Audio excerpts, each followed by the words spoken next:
Supernautas Play.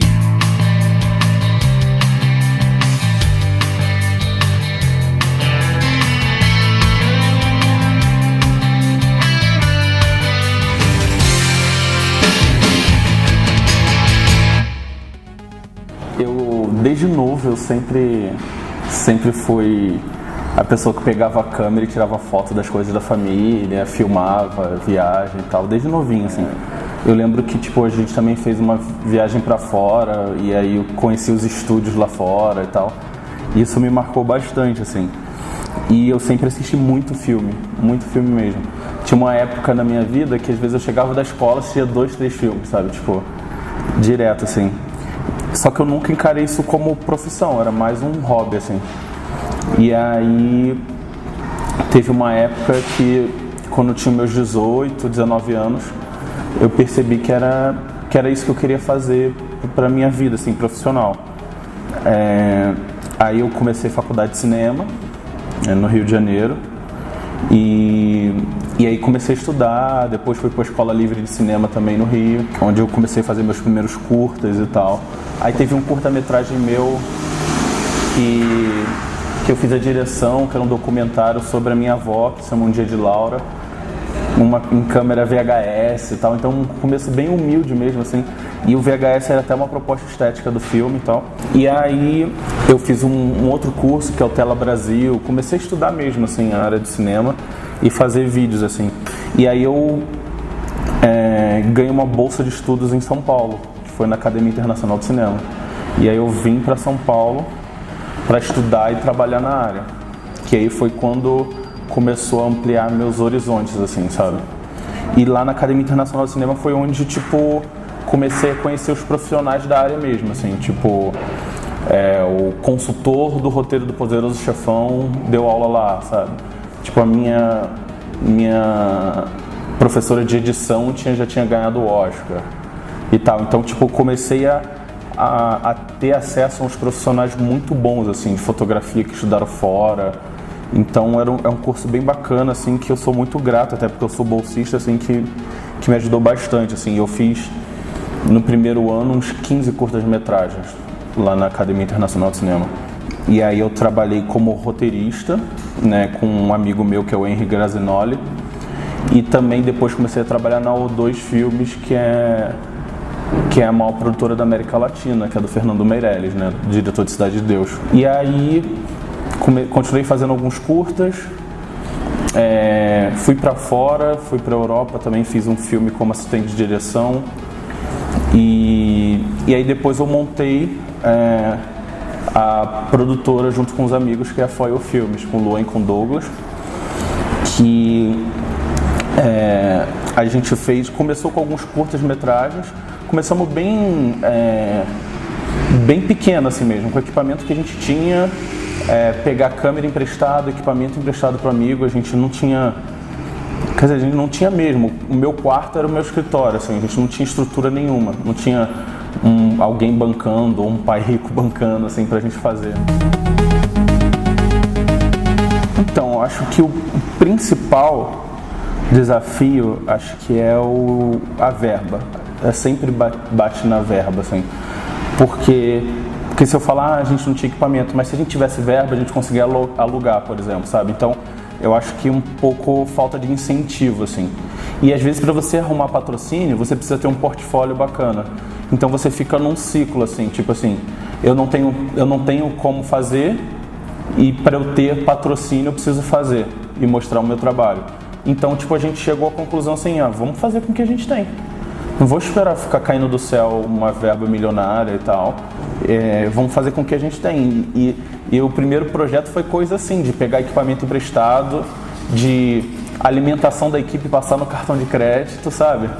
E aí a gente foi lá e conseguimos alguns parceiros para fazer o projeto, assim. E com isso acabou abrindo portas, assim. Abrindo portas para um segundo projeto maior, abrindo portas para um longa-metragem, agora um segundo longa-metragem que a gente vai filmar fora do país. Então, isso acabou dando uma abertura enorme, assim, porque graças a Deus a gente tinha uma equipe bacana, que tinha um talento, que acabou crescendo junto e aprendendo também um com o outro. Mas hoje, né, com as coisas estão muito acessíveis, né?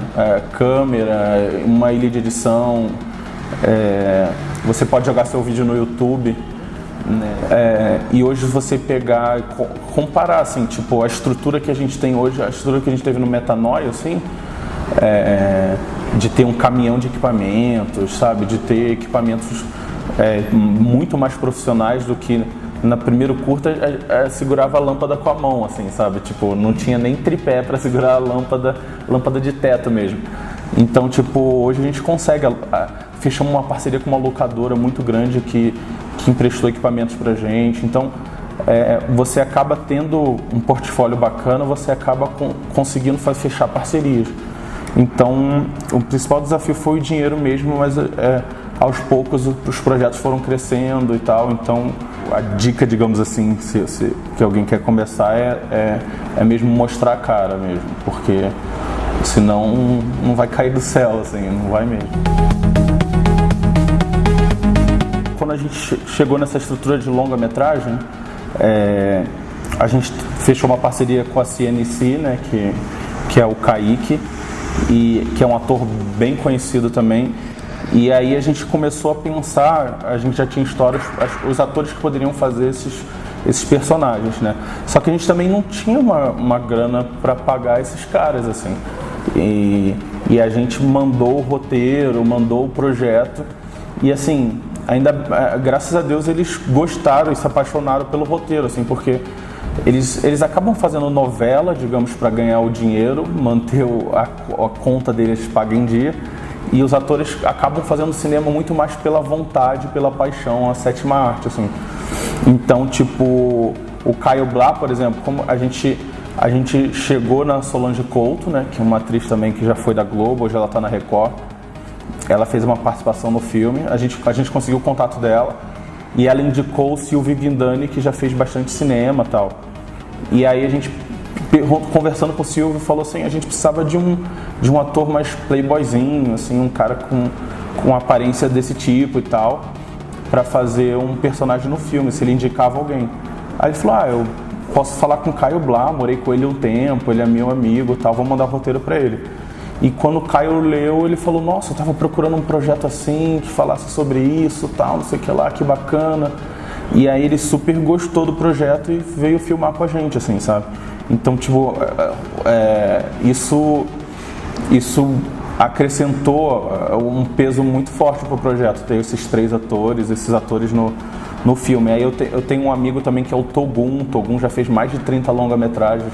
Ele fez Tropa de Elite, ele fez Bruna Surfistinha, fez O Palhaço do Selton Mello. Então ele fez vários filmes, também fez participação no filme. Então isso acabou agregando ao projeto, assim. Então a gente não foi assim, vamos botar aquele porque é famoso por causa disso. Não, acabou alguns contatos que a gente foi fazendo e de acordo com o perfil também do personagem. A gente não vai mudar um roteiro inteiro para encaixar um ator porque ele é famoso ou não.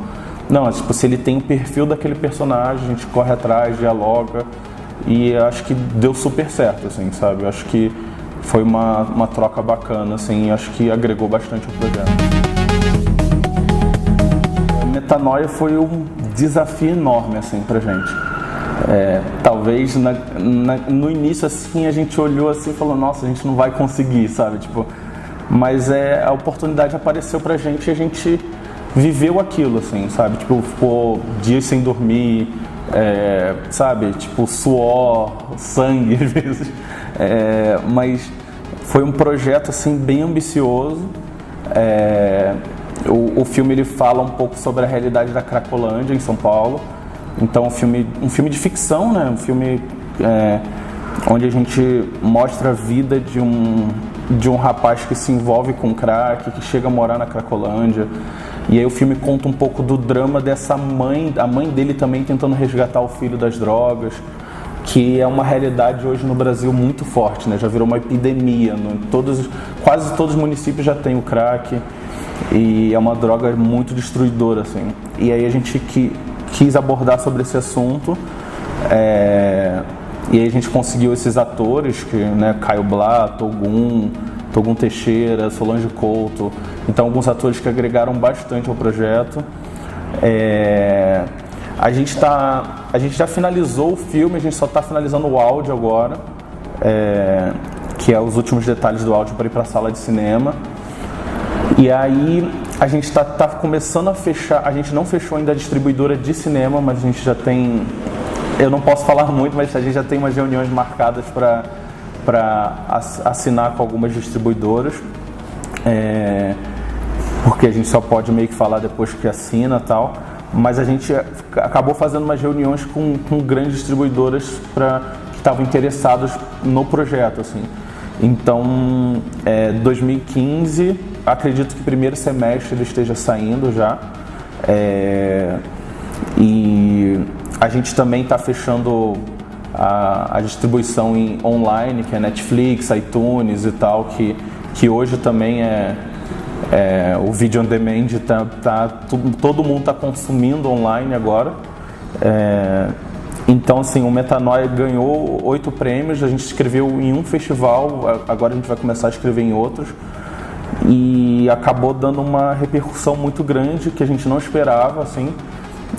O nosso filme vai agora para um festival nos Estados Unidos, a gente foi ganhando esse festival, a gente foi diretamente para esse festival que vai acontecer em Orlando, nos Estados Unidos, e a gente vai começar agora a escrever em outros festivais nacionais e internacionais para ver como que vai ser a aceitação, digamos, da crítica também, né? Não só do público, mas da crítica cinematográfica, que acaba sendo importante, você acaba tendo uma visibilidade bacana, assim. Então, a gente está numa expectativa muito grande para estrear, porque tô nesse projeto, vai fazer 2 anos e meio, é um projeto bem grande, assim, que desde o roteiro até você conseguir os recursos, até você filmar, editar, tratar a cor, trilha sonora, som, tudo, então demora muito tempo, mas assim, não tem atalhos, né? Você tem que correr atrás mesmo, fazer as coisas, e com esforço você consegue chegar lá, assim. Então o Metanoia é um pouco resultado disso, assim. Se você quer estudar cinema, assista muito filme, é muito importante você fazer, porque aí você está praticando o seu olhar, você está pensando.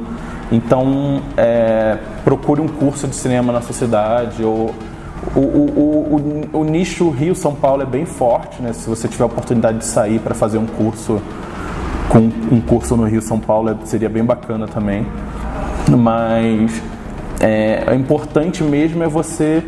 Hoje tem muita coisa na internet também, sabe? Acho que você pode começar a pesquisar, estudar coisas online, linguagem cinematográfica, começar a estudar para fazer os seus vídeos e começar a jogar no YouTube. Isso é muito importante, não ficar só nesse ciclo de filmes mais blockbuster, mais filmes pipocas, digamos assim. Assim como um músico estuda partitura, treina e tal, o cinema não é diferente. Você precisa treinar as técnicas, você precisa entender da câmera, da luz, do som, de tudo, assim, para você conseguir dominar essa arte. Que é muito difícil, você vai ter 70 anos, você ainda vai estar aprendendo cinema, assim, mas dominar é até o exagero, mas é isso, assim, estude bastante, leia bastante, assista muitos filmes, e se tiver a oportunidade de fazer um curso, seria o ideal, assim. Acho que é isso.